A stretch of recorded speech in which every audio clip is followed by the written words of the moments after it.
Hello everyone, welcome to the YouTube channel of edit app Himachal Pradesh. Guys, आज आपका lecture है day 33 का, जिसमें कि हम पढ़ने वाले हैं एचपी के जीके के प्रीवियस ईयर क्वेश्चन। जैसे कि आप सभी जानते हैं, इन सेशंस के अंदर हम लोग हिमाचल की एग्जाम में आए हुए प्रीवियस ईयर क्वेश्चंस को डिस्कस करते हैं। आज हम डिस्कस करेंगे 2016 के क्वेश्चंस को related to the subject of HP की जीके। उसके अंदर भी गाइस हम लोग सब सेक्शंस बना चुके हैं, जिसमें कि एचपी की ज्योग्राफी में से कौन सा क्वेश्चन आया, एचपी की हिस्ट्री में से कौन सा क्वेश्चन है, इस तरह बाइफरकेट करके हम लोग इन क्वेश्चंस को डिस्कस करेंगे। Let's start without any further edu. ठीक है, पहले क्वेश्चन की बात करते हैं। तो first question is, from which place does the Spiti river originate. बहुत ही इजी क्वेश्चन, डायरेक्ट क्वेश्चन आया हुआ है गाइस। ये एचपी की ज्योग्राफी में से, अगर आपने ज्योग्राफी थोड़ी भी पढ़ी होगी तो उसमें आप रिवर्स, लेक, पासिस पढ़ेंगे।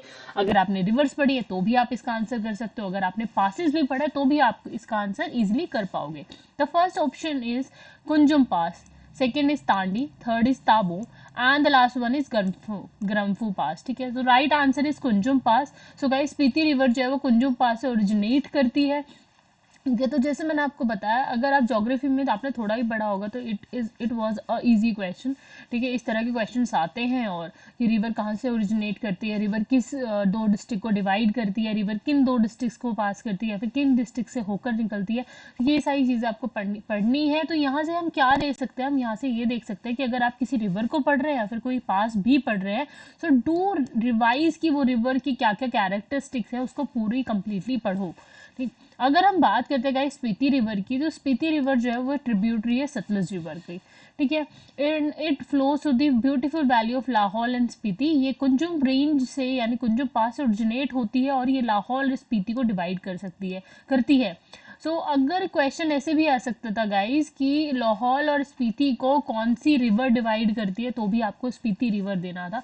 तो कितनी डिफरेंट तरीके से क्वेश्चन बन सकते हैं, यही आपको करना है जब आप पीवाईक्यू पढ़ रहे हो ना। तो कीप इन माइंड कि किस तरह से और क्वेश्चन को बनाया जा सकता है, और किस तरह के क्वेश्चन फ्रेम हो सकते हैं इस पर्टिकुलर टॉपिक के अंदर से।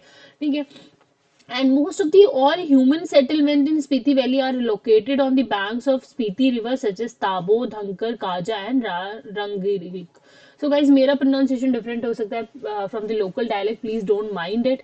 ठीक है, और जैसे कि आपने हिस्ट्री में भी पढ़ा होगा कि मोस्ट ऑफ द सिविलाइजेशन जो होती है वो कहाँ डेवलप होती है, वो रिवर बैंक्स पे डेवलप होती है, क्योंकि वहाँ की सॉइल काफी फर्टाइल होती है, एग्रीकल्चर ईजी होता है, ट्रांसपोर्ट भी ईजी हो जाता है। सो इससे भी पता चलता है कि जो यूजुअली जो सेटलमेंट होगा किसी भी जगह पर, even in Himachal Pradesh, river banks पर होगा। सो इस वजह से जो रिवर्स होती है उनकी इंपॉर्टेंस और ज्यादा बढ़ जाती है। यहाँ पर मैंने आपको मैप में भी शो किया है गाइस। ठीक है, सो ये हमारी स्पीति रिवर है। Okay, and this is the Kunzum range, यहाँ पर हमारा कुंजुम पास है। तो स्पीति रिवर जो है वो कुंजुम रेंज से ओरिजिनेट हो रही है, यहीं से पास कर रही है, और ये लाहौल और स्पीति को डिवाइड करती है।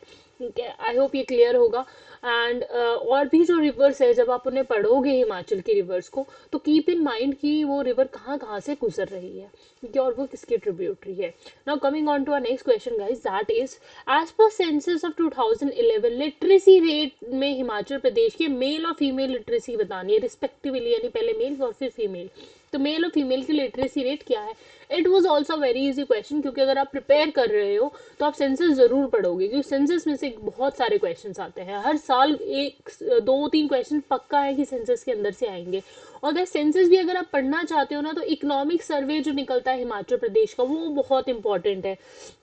जो हिमाचल प्रदेश का इकोनॉमिक सर्वे है guys, that is really important. क्योंकि इसमें से बहुत सारे क्वेश्चंस आते हैं। ये क्वेश्चन भी डायरेक्टली उसी में से आया हुआ है। The right answer is 89.53 and 75.93। ठीक है, तो मेल लिटरेसी जो है वो हिमाचल की according to the census of 2011 is 89.53, और फीमेल कितनी है, 75.93 है। ठीक है, ये जो डायरेक्ट स्निपेट लिया है मैंने, स्निप जो है ये डायरेक्ट कहाँ से आया हुआ है, इकोनॉमिक सर्वे ऑफ 2020-21। जैसे कि हमें पता है कि सेंसस का डेटा चेंज तो नहीं होगा, अभी 2021 में होना था, पर अभी तक कंडक्ट नहीं किया गया है बिकॉज ऑफ कोविड-19। ठीक है, सो इकोनॉमिक सर्वे जो है उस 2021 उसमें भी यही डेटा दिया हुआ है कि जो हमारा टोटल लिटरेसी रेट है वो 82.80% है, और अगर हम मेल और फीमेल की बात करते हैं तो देख सकते हो आप 89.53 for male and 75.93 for female. इतना लिटरेसी रेट है हिमाचल के अंदर, ठीक है। सो जब ये क्वेश्चन 2016 में आया तो इकोनॉमिक सर्वे ऑफ 15-16 में से लिया हुआ होगा ये क्वेश्चन, तो इस समय पता चलता है कि आपको इकोनॉमिक सर्वे को बिल्कुल अच्छे से याद करना है, एक एक चीज़ पता होनी चाहिए आपको। You should not miss a single thing, क्योंकि वहाँ से डायरेक्ट क्वेश्चन आता है, वो डायरेक्ट स्टेटमेंट उठाएंगे और उस पर क्वेश्चन पूछ लेंगे, ठीक है। आई होप क्लियर होगा and please do read the economic survey. अगर सब कुछ याद भी नहीं कर सकते हो तो एटलीस्ट एक बार पढ़ लो उसको, ठीक है। उसके बाद फिर हम बात करते हैं अपने नेक्स्ट क्वेश्चन की। ये गाइस एचपी की हिस्ट्री में से आया हुआ है। Which raja of Chamba transfer the capital of a state from Bharmour to Chamba, यानी किस राजा ने चंबा के भरमौर से अपनी कैपिटल चंबा में शिफ्ट की थी। आपके ऑप्शंस है मेरू वर्मन, ठीक है, then Aditya Varman, then C is Sahil Varman and the last one is Soma Varman. The right answer is Sahil Varman. Raja Sahil Varman जो थे उन्होंने अपनी कैपिटल भरमौर से चंबा में शिफ्ट की थी। और ये भी एक इजी क्वेश्चन है, it wasn't a difficult question guys, it's a easy question. क्यों इजी बोल रही हूँ मैं इसे, क्योंकि जब आप किसी भी रीजन की हिस्ट्री पढ़ोगे, यानी जब आप एचपी की हिस्ट्री पढ़ रहे हो तो आप हर डिस्ट्रिक्ट की हिस्ट्री पढ़ोगे तो वहां पर आपको ये डायरेक्ट स्टेटमेंट मिल जाएगा। It was a very direct statement और it was in that in depth, ठीक है। ये नहीं कि आपने बहुत डीपली हिस्ट्री को पढ़ा है तभी आप इसका आंसर कर सकते हो। तो ऐसे क्वेश्चंस को हम क्या बोलते हैं कि इजी क्वेश्चन है। और इससे ये भी पता चलता है कि अगर कोई डिस्टिंक्ट फीचर है किसी जगह का या कुछ अलग किया है किसी राजा ने तो आपको ये याद करना है। इस तरह के क्वेश्चन भी फ्रेम हो सकते हैं। पीवाईक्यू इसी तरह पढ़ते हैं ना कि what type of question can also be frame from this topic, किस तरह का ट्रेंड चल रहा है, किस तरह के क्वेश्चन आते हैं। तो जब भी आप पढ़ रहे हो ना कोई भी क्वेश्चन, आपके बैक ड्रॉप में, आपके माइंड के बैक ड्रॉप में ये चलता रहना चाहिए कि अच्छा ठीक है ये टॉपिक है, इसमें से और कौन सा क्वेश्चन बन सकता है, क्योंकि जो आ गया वो तो नहीं आ रहा। रिपीटेशन होता है लेकिन उस तरह के क्वेश्चंस बहुत ज्यादा आते हैं, तो you have to keep thinking about it, ठीक है। साइमल्टेनियसली वर्क होना चाहिए, ये तो याद करना ही है और क्या याद करना है इसके अलावा। अगर हम बात करें चंबा वैली की गाइस, तो अगर राजपूत की हिस्ट्री की बात करते हैं तो राजपूत जो है the first individual Maru who is said to have moved from the north west India, ये नॉर्थ वेस्ट इंडिया से, ठीक है, कल परगमा में शिफ्ट हुए थे 500 एडी के अंदर। इन्होंने ही फाउंड की थी बुधाल रिवर वैली में अपनी कैपिटल भरमपुरा, ठीक है। लेटर ऑन इसी का नाम भरमौर रख दिया गया था। तो भरमौर जो कैपिटल फाउंड की थी वो मारू जी ने की थी। And later on in 1920 AD Raja Sahil Varman, जिनको राय साहिला वर्मन भी बोलते हैं, इन्होंने शिफ्ट किया था कैपिटल को भरमौर से चंबा वैली में। क्यों किया था, और actually he was the one जिन्होंने इस सिटी को स्टैब्लिश किया था। इनकी डॉटर का नाम था चंपावती। इस डॉटर के नाम पर ही उन्होंने चंबा वैली को, चंबा सिटी को, चंबा टाउन को स्टैब्लिश किया था, ठीक है। सो ये स्टोरी है और you also need to remember the stories because उन पर भी क्वेश्चन आते हैं, ठीक है। इस पर भी क्वेश्चन आ सकता है, हम अभी आगे देखेंगे कि स्टोरीज के ऊपर भी क्वेश्चन आते हैं। Now coming on to a next question guys, that is also from HP की हिस्ट्री, ठीक है, हिमाचल की हिस्ट्री से आया हुआ क्वेश्चन है ये भी। During the reign of which raja of Nurpur princely state the forts of Makot, Nurpur and Taragarh were captured by Mughals, यानी किस राजा के रेन के अंदर ये जो फोर्ट्स है मोकोट के, नूरपुर का, तारागढ़ का, मुगल्स ने कैप्चर कर लिया था। Your options are, first was Jagat Singh, second was Rajpur Singh, third is Bir Singh and the last one is Jaswant Singh, ठीक है। The right answer is Jagat Singh. तो राजा जगत सिंह के टाइम पर ये फोर्ट्स जो है ये मुगल्स ने कैप्चर कर लिए थे। तो अब इनके बारे में बात करते हैं। It was also a very easy question because मैंने बोला जब आप किसी भी राजा या रॉयल फैमिली की हिस्ट्री पढ़ोगे तो ये बहुत ऊपर के स्टेटमेंट्स होते हैं, इतनी इन डेप्थ नहीं होता। आप डायरेक्टली यहाँ से क्वेश्चंस आ रहे हैं, आप देख सकते हो, ठीक है। सो जो मोकोट और नूरपुर का फोर्ट था वो राजा जगत सिंह के टाइम पर इन्होंने जब रिबेलियन किया था अगेंस्ट दी मुगल, इस टाइम पर मुगल्स ने इसको कैप्चर कर लिया था। Later on he was proceeded to stop the war against the Mughals, ठीक है। Now coming on to our next question, that is who was the first European to draw attention to the history of royal families, ठीक है, of Jalandhar and Trigarta, ठीक है। तो first European कौन थे जिन्होंने ये अटेंशन ड्रॉ करी थी royal families of towards the royal family of Jalandhar and Trigarta, इनकी हिस्ट्री के बारे में कि ये कहाँ से आए, कैसे स्टैब्लिश हुई ये रॉयल फैमिलीज। तो गाइस क्या होता था ना कि उस टाइम पे एशियन हिस्ट्री में आप देखोगे कि इंडिया के अंदर बहुत सारी प्रिंसली स्टेट थी, बहुत सारे राजा रॉयल फैमिलीज हुआ करती थी, कुछ फेमस थी, कुछ काफी इनफेमस थी। फॉर एग्जाम्पल क्योंकि बंगाल का एरिया जो था और जो सेंट्रल नदर्न एरिया जो था वो काफी फेमस है बिकॉज ऑफ द रिसोर्सेज। तो वहां पर ज्यादातर लोग जो यूरोपियंस है वो कोर्ट्स में जाते थे, रॉयल कोर्ट्स में जाते थे, वहां के जो राजा थे उनसे मिलते थे, उनके बारे में लिखते भी थे। तो ये जो वेस्टर्न घाट का एरिया था, बिकॉज वहाँ पे पोर्ट्स थे काफी ज्यादा और ट्रेड एक्टिविटीज चलती थी, वो काफी फेमस है। लेकिन हिल स्टेट का जो एरिया था वो that was it was in that famous. Later on धीरे धीरे हिस्टोरियंस आए हैं, यूरोपियंस आए हैं, एंथ्रोपोलॉजिस्ट आए हैं, वो जगह जगह पर गए हैं और राजाओं से मिले हैं, उनके बारे में लिखा है, तो उसके बाकी लोगों को भी वहां के बारे में पता चला है। तो यहाँ से आता है कि जब आप again I am saying when you going to study the history of Himachal Pradesh, उसके रीजन के बारे में पढ़ोगे तो आप इन स्टेटमेंट को देख पाओगे। लेकिन ये स्टेटमेंट थोड़ा डीप था, जो बच्चा थोड़ा डीप स्टडी करके गया होगा वो इसका आंसर इजीली कर सकता था। ठीक है, so the first option was Moorcroft, second was Cunningham, third was Thevenot and the last one is Thomas Coryat. ठीक है, the right answer is option B, that is Alexander Cunningham. So Alexander Cunningham was the person जिन्होंने attention draw करी towards the royal families of Jalandhar and Trigarta.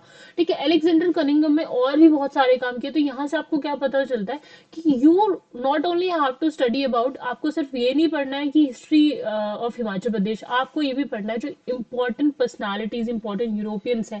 For example Alexander Cunningham है, ये because he was anthropologist, sociologist, उन्होंने India के अंदर बहुत सारा काम किया, उन्होंने बहुत सारी बुक्स लिखी है इंडियन रॉयल फैमिलीज और इंडियन कल्चर के ऊपर भी।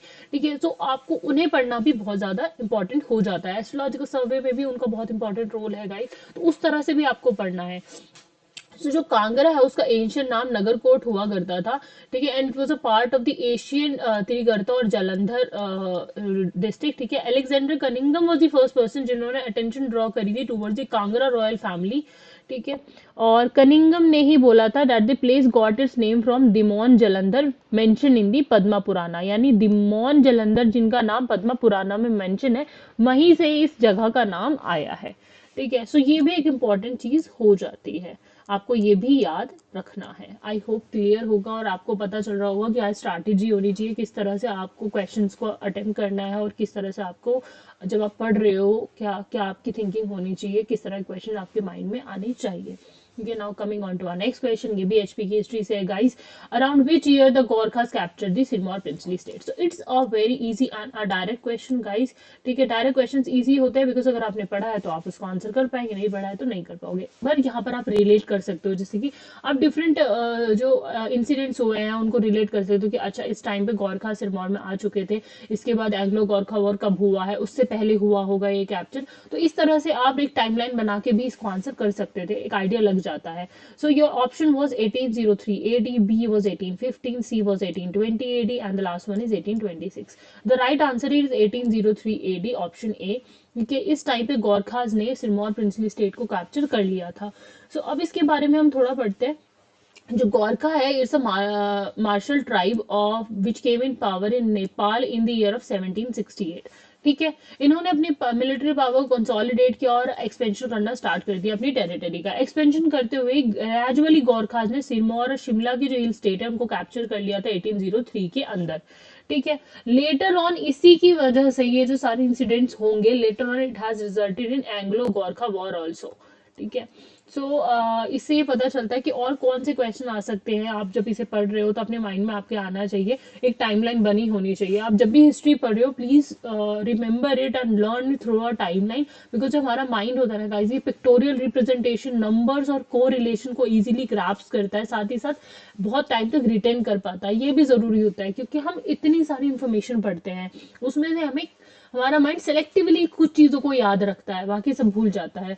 तो क्या जरूरी है कि हम उसे कोरिलेट करके याद रखें, नंबर्स में याद रखें, पिक्टोरियल रिप्रेजेंटेशन में याद रखें। मैं आपको टिप दे रही हूँ फॉर एनी एग्जाम। ठीक है, आप ऐसे करोगे तो आपको लॉन्ग टर्म तक चीजें याद रहेंगी, आप उन्हें नहीं भूलोगे। ठीक है, तो जब भी आप हिस्ट्री पढ़ो तो टाइमलाइन के साथ पढ़ो, जब आप ज्योग्राफी पढ़ो तो मैप्स के थ्रू पढ़ो, जब आप आर्किटेक्चर पढ़ रहे हो, कल्चर पढ़ रहे हो तो उसे पिक्टोरियल रिप्रेजेंटेशन देखो उसका, उससे पढ़ो, तो आपको ज्यादा टाइम तक वो याद रहेगा। Now coming on to our next question guys, which raja of Bushahr princely state was conferred the title of Chhatrapati by the Mughal emperor Aurangzeb. यानी बुसहार प्रिंसली स्टेट के किस राजा को छत्रपति के टाइटल दिया था एम्परर औरंगजेब ने। ये ऑप्शंस आर उदय सिंह, ठीक है, राम सिंह, खेरी सिंह और विजय सिंह। ठीक है, it's also very easy question because आप जब हिस्ट्री पढ़ोगे तो आप बता पाओगे, आपको ये जो चीजें हैं ये ऊपर ही ऊपर मिल जाएगी। टेक्स्ट में डायरेक्ट स्टेटमेंट आया हुआ है कि एम्परर औरंगजेब ने किसको छत्रपति का टाइटल दिया था। The right answer is Kheri Singh guys. ठीक है, तो खेरी सिंह को जो टाइटल है वो छत्रपति का दिया गया था औरंगजेब की साइड से। ठीक है, अब इसके बारे में हम थोड़ा पढ़ लेते हैं। तो Raja Kehri Singh was given the title of Chhatrapati जब इन्होंने दिल्ली मुगल कोर्ट को विजिट किया था। जब ये दिल्ली के मुगल कोर्ट में गए थे उस टाइम पर राजा औरंगजेब ने इनको ये टाइटल दिया था। क्या होता था कि जब कोई मुगल कोर्ट में किसी भी रॉयल कोर्ट में आता था तो वहां के राजा रानी ये चीज करते थे कि जो गेस्ट होते थे उन्हें दिखाने के लिए, अपनी रिस्पेक्ट शो करने के लिए, ग्रेटिट्यूड शो करने के लिए उन्हें टाइटल्स देते थे उनके अकॉर्डिंग टू सम कैरेक्टरिस्टिक। ठीक है, तो राजा खेरी सिंह जी को छत्रपति का टाइटल दिया गया था। तो खेरी सिंह क्या हुआ इसके इनके बारे में थोड़ा और पढ़ लेते हैं।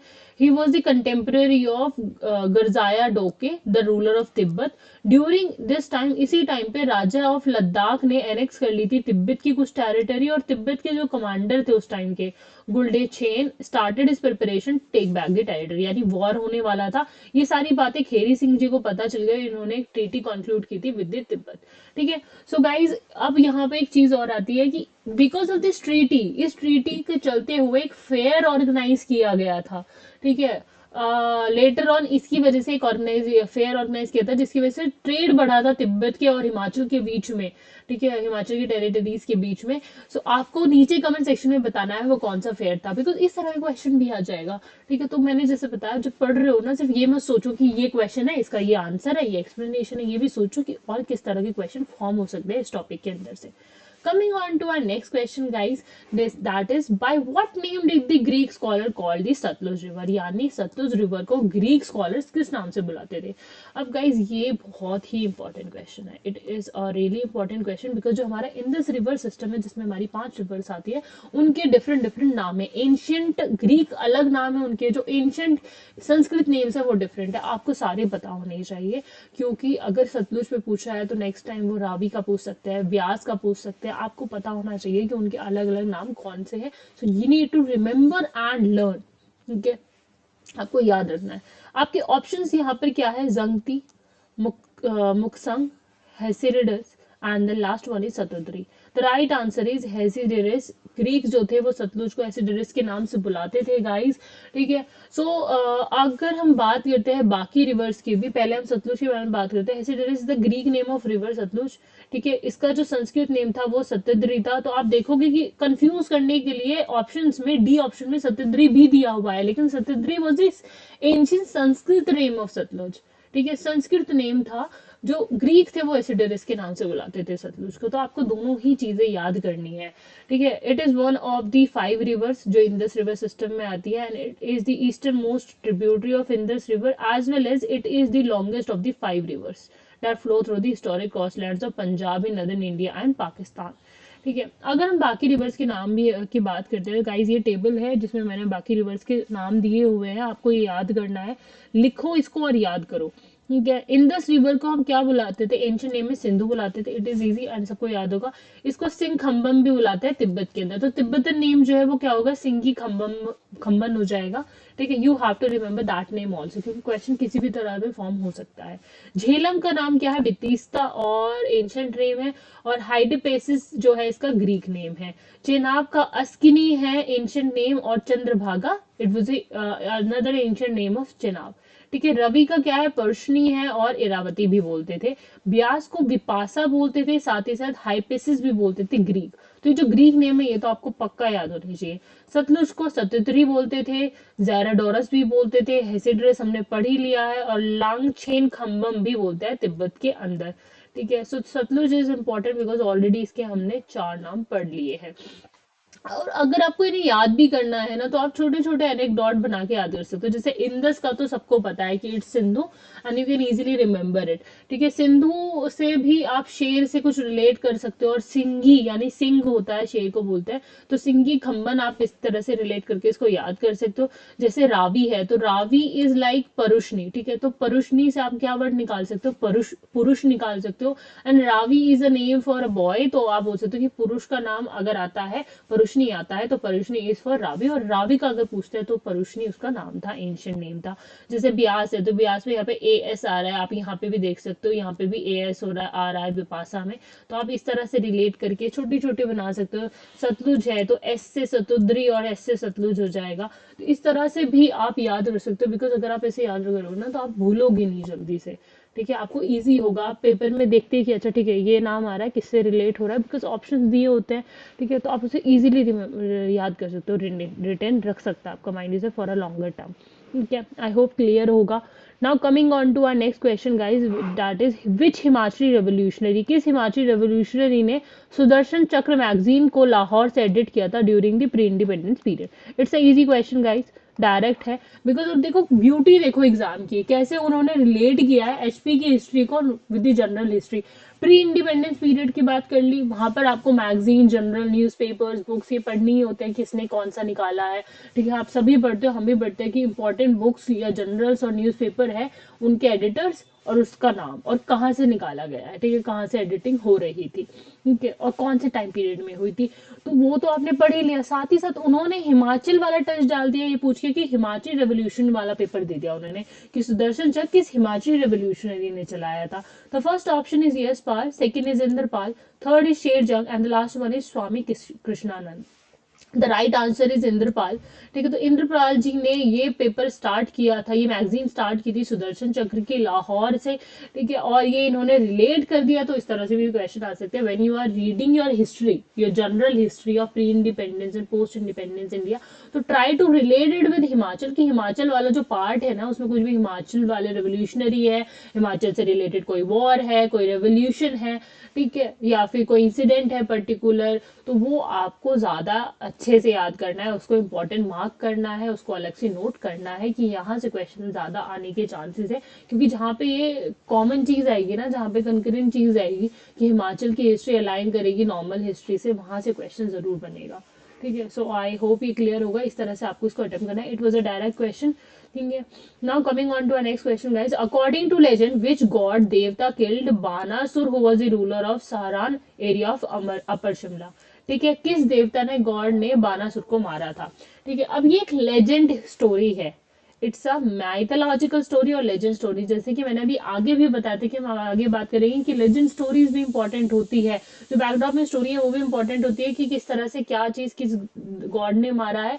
क्योंकि हिमाचल को लैंड ऑफ देवी देवता बोला जाता है, वहां के लोगों के लिए उनका कल्चर बहुत ज्यादा इंपॉर्टेंस रखता है। अगर आप वहां पे अपॉइंट होने वाले हो, ठीक है, एज एडमिनिस्ट्रेटर, तो आपको पता होना चाहिए कि वहाँ का जो कल्चर है वो किस तरह का है, वहाँ की स्टोरीज किस तरह के, लोगों की वैल्यूज और सोसाइटी के बारे में पता चलता है। ठीक है, तो यहाँ पे पहला ऑप्शन था तापा पुराना, अन्ना पुराना, देवा पुराना एंड गरुड़ पुराना। आप इसको आंसर ऐसे भी कर सकते थे, राइट आंसर इज देवा पुराना। ठीक है, तो देवता की बात कर रहे हैं, devta and deva, you can relate the two words and you should have been able to answer it easily. ठीक है, सो इस तरह से भी रिलेट करके आप याद करो, रिमेंबर करो, साथ ही साथ don't miss the legend stories. हम लोग कई बार सोचते हैं कि इन्हें याद करने का क्या फायदा है, इन्हें याद रखने का क्या फायदा है, तो ये इंपॉर्टेंस है, बिकॉज क्वेश्चन आ जाता है डायरेक्टली, माइथोलॉजिकल स्टोरी है, फोक लोर है कोई, तो please remember it, because HP में क्वेश्चन पूछ लिए जाते हैं। Coming on to our next question, the last one for this session, what is the architectural style of Hateshwari temple at Hatkoti in Jubbal tehsil of Shimla district. ठीक है, सो गाइज हम लोग जब आर्किटेक्चर पढ़ते हैं तो डिफरेंट डिफरेंट आर्किटेक्चर टाइप पढ़ते हैं। इस क्वेश्चन में पूछा हुआ है कि आर्किटेक्चर स्टाइल जो है वो क्या है हतेश्वरी टेम्पल का, जो कि हटकोटी में जुबाल तहसील ऑफ शिमला डिस्ट्रिक्ट। सबसे इंपॉर्टेंट चीज आपको यहाँ से पहले कीवर्ड्स मिल जाने चाहिए, हतेश्वरी टेम्पल कहाँ पर है, हटकोटी में है, कहाँ पर, शिमला डिस्ट्रिक्ट के जुबाल तहसील में। साथ ही साथ आर्किटेक्चर स्टाइल आपको याद करना है, तो आपको बाकी जो टेम्पल्स हैं उनके आर्किटेक्चर स्टाइल भी याद करने होंगे। यहाँ पर आपको ऑप्शन दिए गए थे pent roof, pagoda, corn shaped and pyramidical slab. ठीक है, the right answer is pyramidal shaped. ठीक है, तो पिरामिडल शेप्ड है, और पिरामिडल शेप्ड है तो साथ ही साथ आपको याद होने के लिए मैंने क्या बोला, जब आप कल्चर पढ़ रहे हो, सोसाइटी पढ़ रहे हो, तो पिक्टोरियल रिप्रेजेंटेशन देखो।